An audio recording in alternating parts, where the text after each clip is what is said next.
কথা সিরিয়ালের আজকের পর্বে তোমরা দেখবে এভি এবং কথা ও বাকিরা মিলে গ্রামবাসীদের সামনে নাটক করে আসলে মন্দিরেই যাচ্ছে। আর তারপর তারা সার্কিট হাউসে না গিয়ে মন্দিরের দিকে এগোতে থাকলে ম্যান্ডি তাদের পিছু নেয়। ম্যান্ডি সন্দেহ করে যে এরা নিশ্চয়ই ওই মন্দিরেই যাচ্ছে। আর তারপর ম্যান্ডি প্রান্তিককে ফোন করে সকল বিষয়টা জানায়।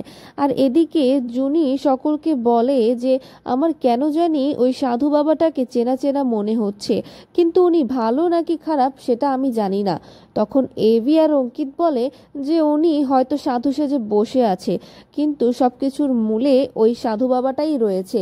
আর তারপর সকলে মিলে মন্দিরের ভেতরে ঢুকে যায়, পেছন পেছন ম্যান্ডিও তাদের পেছনে ঢুকে যায়।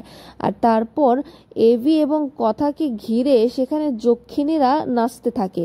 আর যক্ষিণীদের এই ভয়ঙ্কর নাচ দেখে কথা ভয় পেতে থাকে, কিন্তু এভি তাদেরকে বলে আজকে এর একটা বিহিত আমি করেই ছাড়বো। এখানে কেমন করে তারা নাচ গান করছে এটার আমি বিহিত করেই ছাড়বো।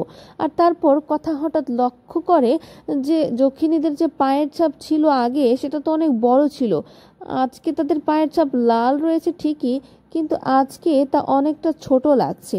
আর এদিকে অঙ্কিত জুনিকে বলছে আপনি আমার উপর ভরসা করুন, আমি এইসব অচেনা লোকদের থেকে তো আপনার কাছে পরিচিত, আপনাকে আমি রক্ষা করতে পারি। আর তারপর দেখা যায় জুনি অঙ্কিতের হাত ধরে দাঁড়িয়ে থাকে। এরপর সকলে মিলে মন্দির থেকে বের হতে লাগলে দেখে যে জুনি নেই। তারপর অঙ্কিত বলে জুনিকে আমি বললাম আমার সাথে থাকতে, তারপর সে ওখানে একা রয়েছে। তারপর কথা গিয়ে জুনিকে নিয়ে আসে।